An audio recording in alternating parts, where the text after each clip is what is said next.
Bonjour, Raphaël Ngoma, votre présentateur. Ce soir, ce matin, ça dépend de l'heure à laquelle vous allez nous recevoir. Très heureux d'être devant vous pour vous présenter cette émission. Un seul sujet, nous allons parler d'un grand monsieur, un ami, un vieux, un papa, Coco, appelez-le comme vous voulez.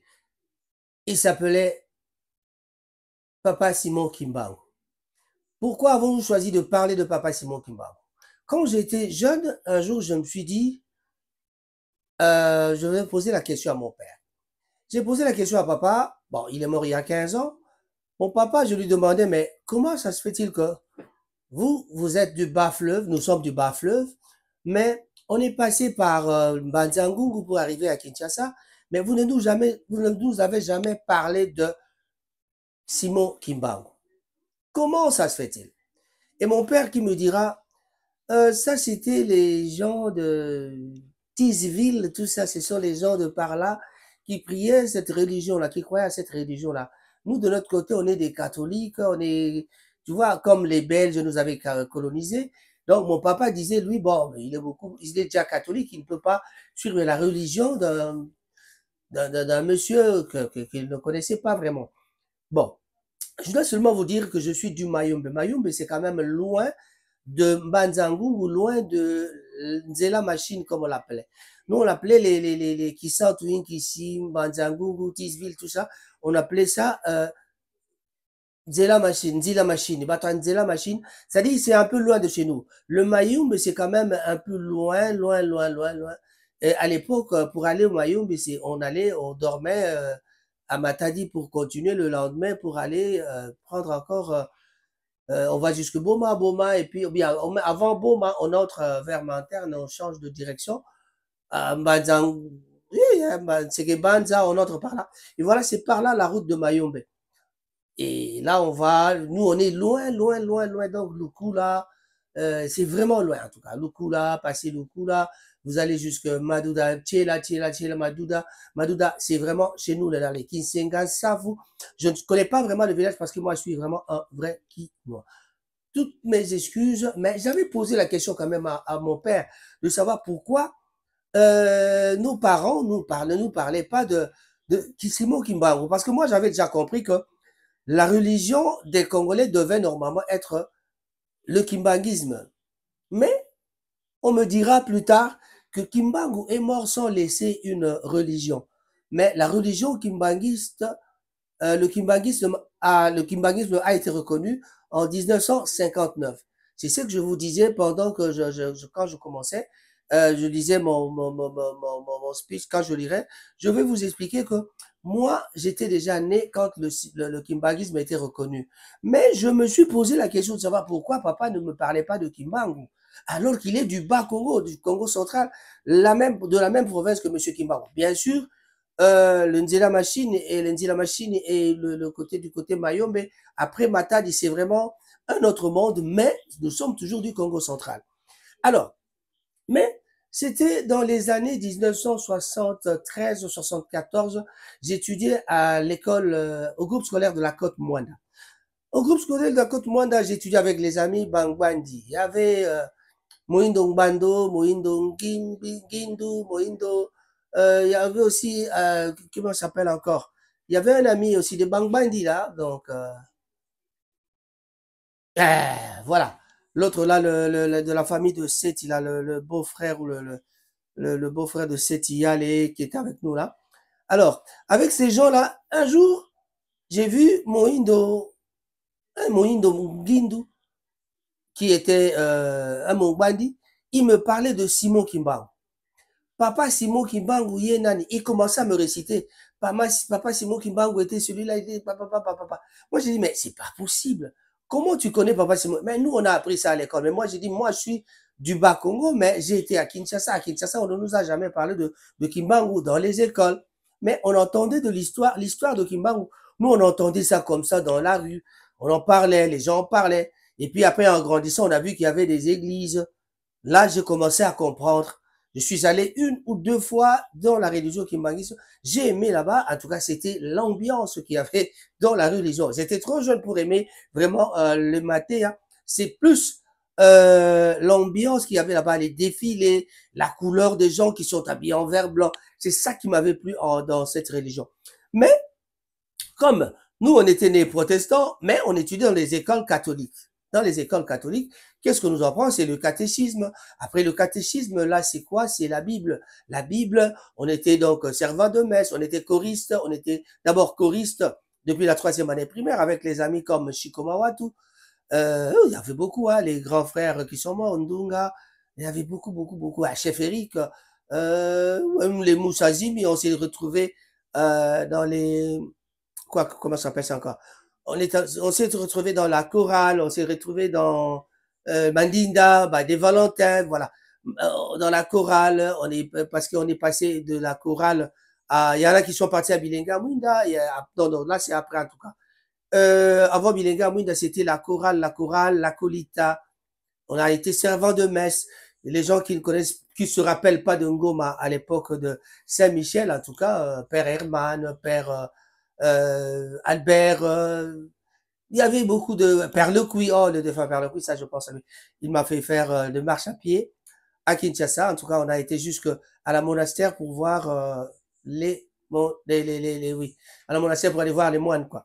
Voilà. Donc, on est passé de l'acolita. Il y en a parmi nous qui étaient devenus prêtres. Il y avait par exemple le défunt abbé au PAF, Mampassi. Mampassi qui est mort, voilà, il était au Cameroun et puis il est mort là-bas. Bon. Il était devenu très puissant, un ami, là, vraiment. Tcheko se rappellera au PAF. Voilà. Tcheko que je salue ici à Bolton. Voilà.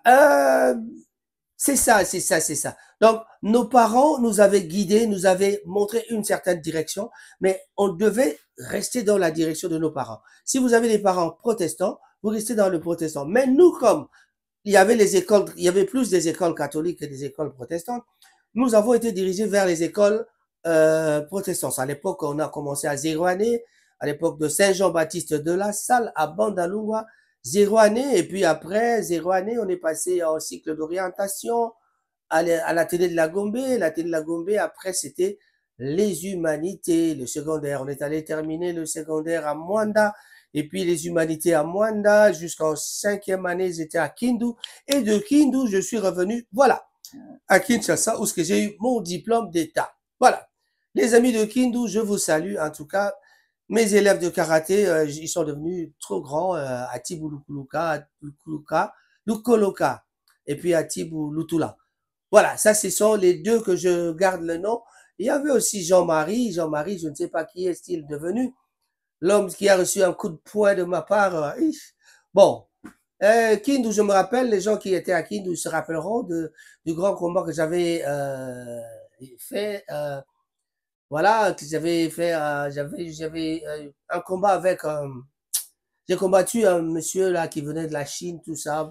Je ne connais même plus son nom, donc c'est tellement. En 1977, bon, on était encore trop jeunes là. Voilà, et j'étais l'entraîneur du karaté avec. À l'époque, j'étais ceinture marron. Voilà, bleu et puis marron, passé au marron. Voilà. Le problème de quoi de la religion kimbanguiste, comme je vous l'ai dit, ça a été reconnu en 1959. Maintenant, moi, je vais vous donner un peu l'histoire de Kimbangu. Je vais parler de Kimbangu. Ça m'a toujours choqué de ne pas savoir quelque chose sur Kimbangu. Mais j'ai essayé de lire. En tout cas, je vais essayer de vous parler de Kimbangu. Supportez-moi pendant quelques 20 minutes. Écoutez ce que je pense ou ce que j'ai entendu, ce que j'ai lu à propos de Monsieur Simon Kimbangu. Simon Kimbangu. Vous allez comprendre ce que ça veut dire. Et vraiment, la religion Kimbangu, c'est une religion, vraiment, c'est la nôtre, comme je peux le dire. Je vous laisse suivre ce reportage. Merci. Raphaël Ngoma, sur le compte de Rango TV, en direct de Manchester. Une fois de plus, bonjour. La question se pose aujourd'hui, donc, nous allons parler de Papa Simon Kimbangu. Qui était Simon Kimbangu? Une question simple, mais ce n'est pas donné à tout le monde de répondre à cette question.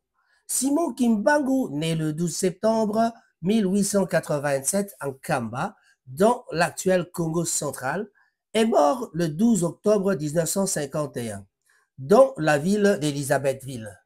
est considéré par ses fidèles comme un envoyé spirituel de Congolais. Voilà. L'envoyé spirituel de Congolais, bon, mais que pouvons-nous dire de Simon Kimbangu? Qui fut Simon Kimbangu exactement? Simon Kimbangu, une mémoire coloniale à ne pas oublier. Dans la lutte pour l'émancipation du peuple congolais du joug colonial belge, Simon Kimbangu peut être considéré comme un précurseur.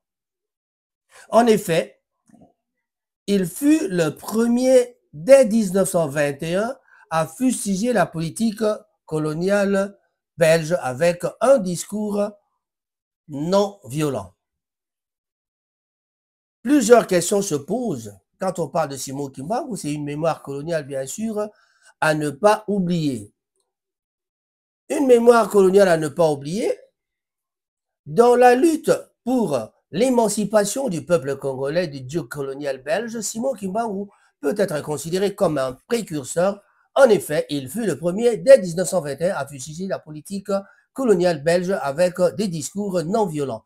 Il prôna donc l'égalité des droits devant la loi et suscita donc l'éveil de la conscience noire face à l'idéologie dominatrice. Bien sûr, dominatrice du colon belge. Pour les Congolais, l'époque Simon Kimbangu fut un prophète de Dieu, un nationaliste.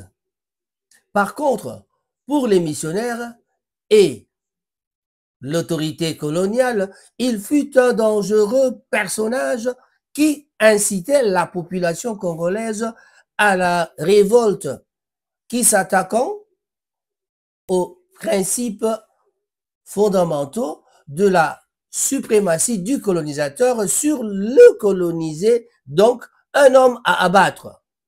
Voilà, nous avons compris que Simon Kimbangu était un homme à abattre pour les colonisateurs. Nous parlons donc des Belges.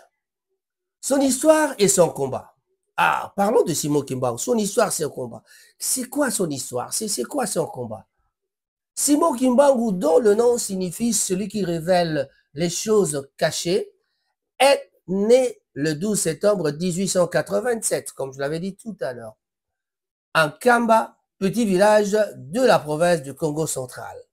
Bas-Congo au Congo belge, actuellement, la République démocratique du Congo, RDC en sigle. Simon Kimbangu fit ses études primaires à la mission protestante de Ngombe-Lutete, où il devint catéchiste. À partir de 1910, Simon Kimbangu prétend recevoir un appel divin de paître son troupeau. Il fuit et se réfugie à Léopoldville, Kinshasa, pour travailler dans une entreprise de huilerie sans être rémunéré. À Léopoldville, il est confronté à la ségrégation raciale et à l'humiliation quotidienne du colonisé, bien sûr, donc en tant que colonisé, voilà. Déçu, il regagne son village de Kamba, où l'histoire veut que le 6 avril 1921, il est guéri une jeune femme, dénommée Kiantondo, qui était dans le coma depuis plusieurs jours. Très vite, Simon Kimbangu acquiert la réputation d'un thaumaturge. Dès lors, que se passe-t-il? Les foules ne cesseront d'affluer à Kamba pour écouter ses prêches et bénéficier d'une guérison miraculeuse. Tout au long de son ministère, il a prêché l'évangile et s'est toujours déclaré d'être l'envoyé de Jésus-Christ, pour ne pas se voir accusé de syncrétisme religieux par les missionnaires catholiques et protestants. La popularité dont il jouissait auprès des Congolais ne pouvait donc plaire au ministère. Voilà. Il avait la popularité à tel point que ça ne pouvait plaire au ministère. Alors, que se passe-t-il? En effet, il s'attaquait aux missionnaires blancs qui utilisaient l'évangile avec le fouet, qui préconise la charité et l'égalité entre hommes. Donc, plutôt les missionnaires blancs utilisaient donc l'évangile avec le fouet pour asseoir leur domination, contrairement au message évangélique qui préconise la charité et l'égalité entre les hommes à l'égard de la libération de l'homme noir sur le plan spirituel et physique, l'indépendance du Congo.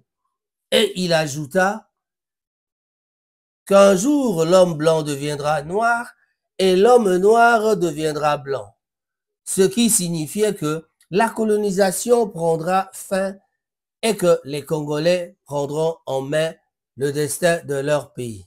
Raison de plus pour que nous vivons ce que nous sommes en train de vivre aujourd'hui, parce que tellement qu'ils savent que la prophétie de Kimbangu avait déjà dit ça, enfin, Kimbangu avait déjà parlé d'un mot comme ça, des mots pareils, une phrase pareille, ça veut tout simplement dire qu'ils sont en train de prendre des précautions, ils sont en train de venir nous martyriser.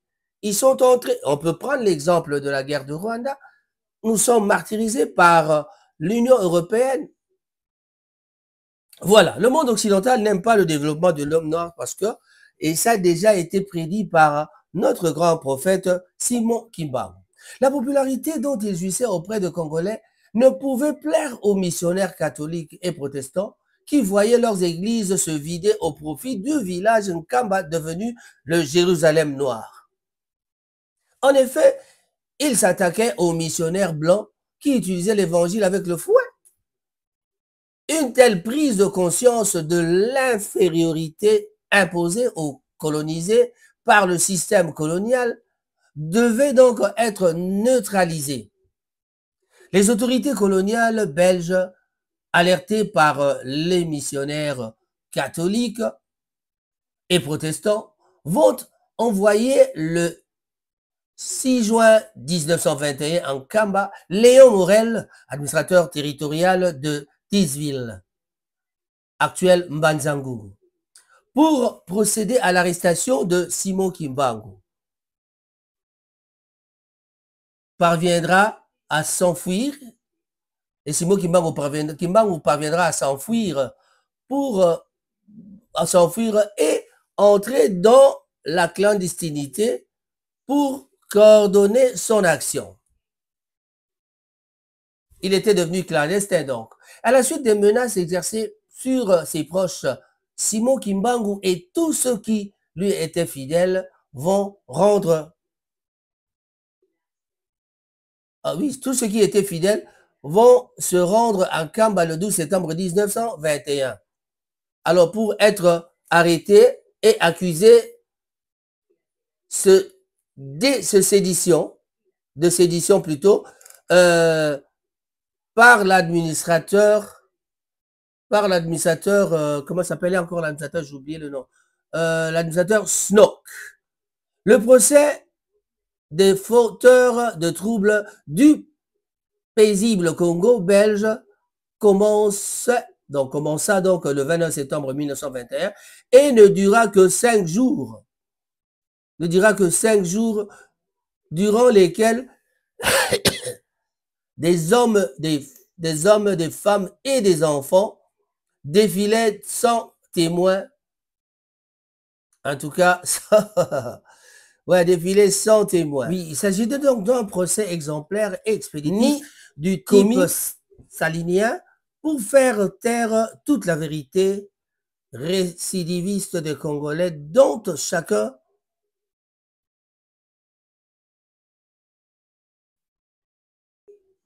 donc aucun droit ne leur était reconnu.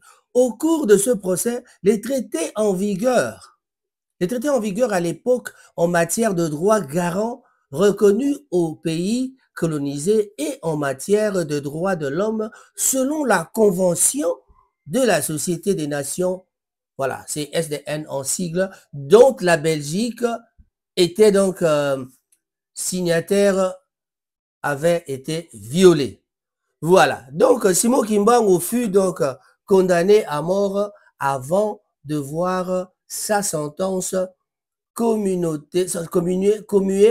de détention à perpétuité accompagnée de 120 coups de fouet par le roi Albert Ier des Belges. Il fut donc relégué. Attendez, on va voir ça. Simon Kimbangu, donc Albert Ier, le roi des Belges, il fut relégué à Elisabethville, Lubumbashi, dans la prison de Kasombo. La prison de Kasombo, où il purgea donc ses 30 ans. Ce qui a été difficile pour Simon Kimbangu, c'était ça. Il a purgé ses 30 ans dans une cellule de 1,20 m sur 80 cm, sans aération et comme lit.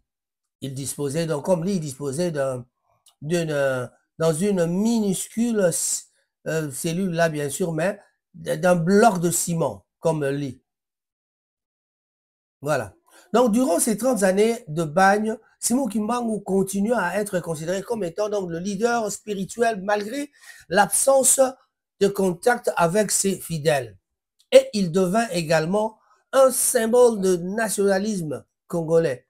Il mourut le 12 octobre 1951 en prison pour tenir son image auprès des Congolais. Le pouvoir donc colonial prétendit qu'il se serait donc converti au catholicisme avant sa mort. Chose qui était fausse. Les autres condamnés furent donc déportés loin de leur contrée d'origine. À la suite de ce procès, il s'ensuivit des représailles à l'encontre de toute personne soupçonnée adepte du mouvement de Kimbangu. Voilà ce qui a fait que le mouvement kimbanguisme ne s'était pas propagé à cette époque-là. Mais cela avait profité aussi au kimbanguisme. Cela avait profité parce qu'ils sont suivis des représailles. Il y a eu beaucoup de représailles. Ils ont tué, ils ont tapé, ils ont frappé, arrêté donc cette personne qui a acheminé, qui ont été acheminés à Tisville, Mbanzangungu. Puis, sans jugement, la personne était reléguée ou déportée avec toute sa famille. Et vous voyez donc c'est bien confisqué. Donc, toute personne qui serait arrêtée pour être en train de suivre l'idéologie de Simon Kimbangu, donc était martyrisé et puis déporté, il mettait en prison, on les déplaçait d'une région dans une contrée qui n'est pas la leur. Donc, on les déplaçait pour les emmener dans un village, au Kasaï par exemple, les gens du Bas-Congo, on les amène au Kasaï, les gens du Bas-Congo les amènent à Tisville, à Lubumbashi là-bas. Donc, c'était ça. Voilà la souffrance des kimbanguistes. Donc, pour tenir son image auprès des Congolais, donc, le pouvoir colonial faisait tout ça. Voilà. Entre 1921 et 1959, on estime à 37 000 personnes. 37 000 personnes, et ces 37 000, c'est le nombre de familles persécutées et déportées vers plusieurs localités des provinces orientales de l'Équateur et du Katanga, comme Ekafela, Ubundu, Lowa, Elisabethville.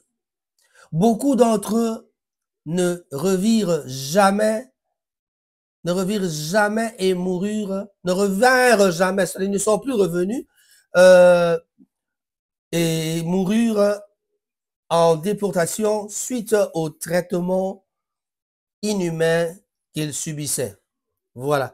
Les gens subissaient un traitement inhumain et ils sont morts, en tout cas avec ça, même où ce qu'on les déportait là-bas. Et c'était difficile pour les gens. Bon, nous devons parler de quelque chose avant de terminer cette émission parce que l'histoire de Simon Kimbangu s'avère tout à fait trop longue. En procédant à la déportation et à la relégation des adeptes du kimbanguisme, l'autorité coloniale, à son insu, a contribué à l'implantation et à l'expansion du kimbanguisme à travers le Congo-Kinshasa, le Congo-Brazzaville et l'Angola, car les personnes reléguées continuaient à parler de la lutte de Kimbangu. Le 24 décembre 1959, le gouvernement colonial belge va donc reconnaître le culte kimbanguiste et abroger de fait des mesures d'interdiction du kimbanguisme. Ça, c'est depuis le 24 décembre 1959. Moi, j'étais déjà né, en tout cas, j'avais 1 an. Voilà. Décembre 1959, j'avais 1 an et demi. Merci. Le gouvernement colonial va donc reconnaître la lutte kimbanguiste et abroger le fait de fait les mesures belges, les mesures plutôt d'interdiction du kimbanguisme. Aujourd'hui, l'église kimbanguiste est donc établie dans plusieurs pays à travers le monde. Simon Kimbangu est un des pionniers de la lutte pour l'indépendance du Congo. Il a ouvert une brèche dans l'édifice colonial belge par son discours nationaliste et non violent qui a amené les Congolais à prendre conscience de leur état de dominer et d'exploiter. Simon Kimbangu, Patrice Lumumba, on citera donc Simon Kimbangu, Patrice Lumumba et les autres pères de l'indépendance,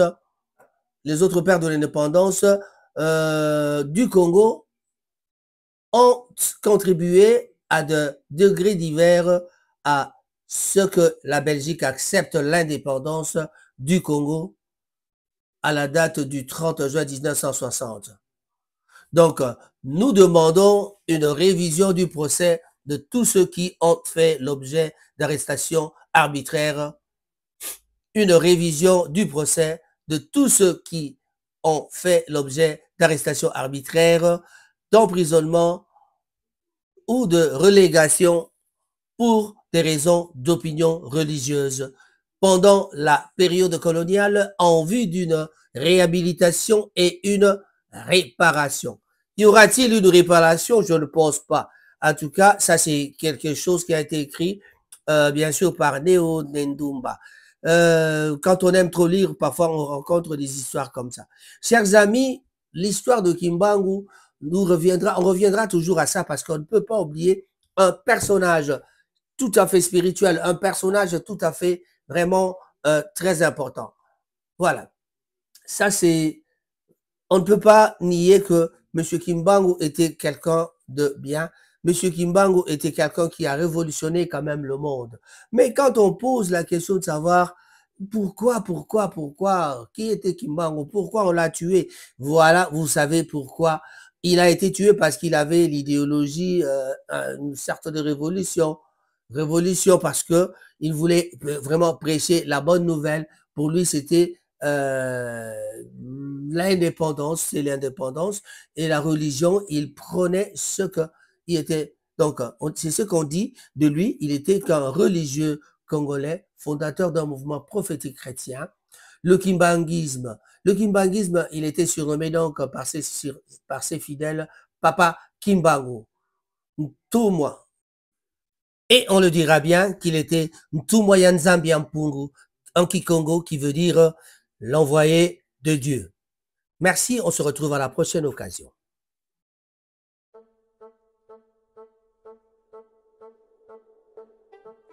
Chers amis, voici 3 raisons pour lesquelles vous devez choisir Maritime Horizon John Diné pour vos envois.